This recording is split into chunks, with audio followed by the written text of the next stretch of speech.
Omadingizni bersin. 500 ming dollar. Loy. Abduro'f. Bola oling deya aka. Bola oling. Aka qanchaga beradi? Xudo xolasa qoladi aka. Bebaho ekan aka.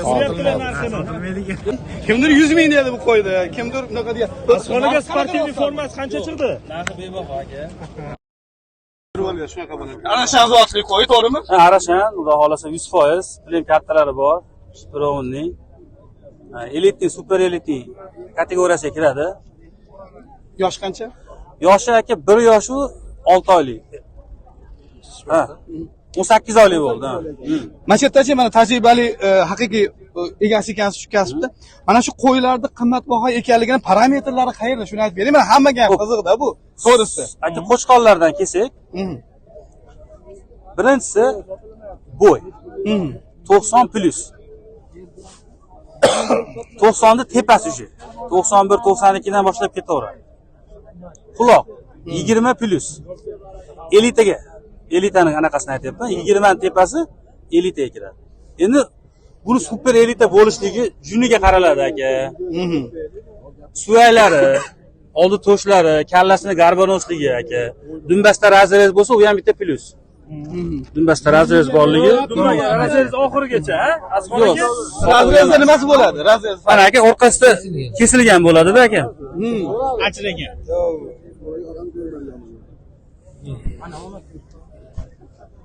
Quloq joylashuvi ham asosiylari. Ha. Asosiy parametrlari shular Shular, ekan. ha. Endi u kattaligi katta ekan, to'g'rimi? Katta endi bu aka bu qo'zi deyiladi o'zi. Qo'zidan endi chiqyapti aka. Bu endi xudo xolsa bahorda haqiqiy qo'chqar bo'lib 4 to'ldiradi. Yana o'sadi. O'sadi aka, kengayadi-da, kattalashadi aka, ancha ob'yomlashadi. Endi har tomon to'shlari aka. 100 ming endi bu simvolistika aytilyapti bu pul. Lekin aslida mana shu qo'ylarning jahon bozorida umuman narxi qanaqa? Xo'p aka, eng arzon bozor Markaziy Osiyoda O'zbekiston. Qirg'izistonda shunaqa qo'ralar borki, mashinga yaqin narsalarni kilosi 200 ming ololmaysiz. Shunaqa? Bizda arzon aka, O'zbekistonda hozir arzon. Endi to'g'ri aka, mingga ham topasiz. Mingga ham topasiz. Bor, u yo'q emas aka. Shu realniy 1000 dollarga ham bor, lekin zot bo'lmaydi-da, zot bo'lmaydi. Faqat go'shtga, ha. Bo'ladi, bu baribir tushadi aka. Lekin bu zotdori baribir shundan ham qimmat bo'ladi. Kim agar qo'y boqayotgan bo'lsa 2000-yilda ham kelaversa 1000 dollarga qo'chqar olishgan. Zotga faqat. Zo'r.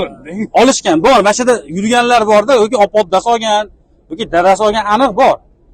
Qirg'izistonda bu narsa eskitdan bor. 80-yillardan beri bor ekanda. Bu nomi genetika, nasl. Ha, endi ishlaganda buni ishdan ishlagan aka, mehnat qilingan aka.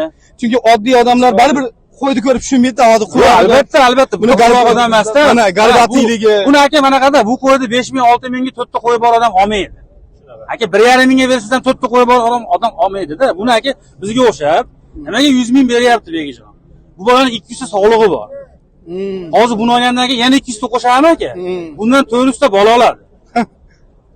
400 ta bolasidan aka hech bo'lmaganda aka 10% tushsin, 100 tadan 40 ta tushadi-da aka. Bo'ldi. Bu Anjonni qo'y, bog' shamolga. Shu aka, buni aka 10 ta qo'y bor odam aka 10 mingga olmaydi buni. Ko'rasan? Seleksiya olganmiz, ha. Hamma u aka 50 ming, 60 ming, 100 ming kim olyapti? Qo'y ko'p. Azxon, mana shu ilm bu. Bu ilm bu genetika, mana shu genetikani haqiqiy nima deydi, gul toji bo'lib chiqibdi-da. Omadingiz bersin. Amin aka. Aka sizda nechta qo'y bor bunaqada? Iminda bunaqa emas, mashizotdan 200 ta. Bunaqalar sanoqli bo'ladi. Endi 100 ming dollarga ador bo'lgan qo'y. Qo'y. Nom raqam bormi buni? ha, 65. 65 ekan bak. Bunlar olmasmiz, просто orqasi 5-5ligiga 65 qo'yganmiz. Karton ekan.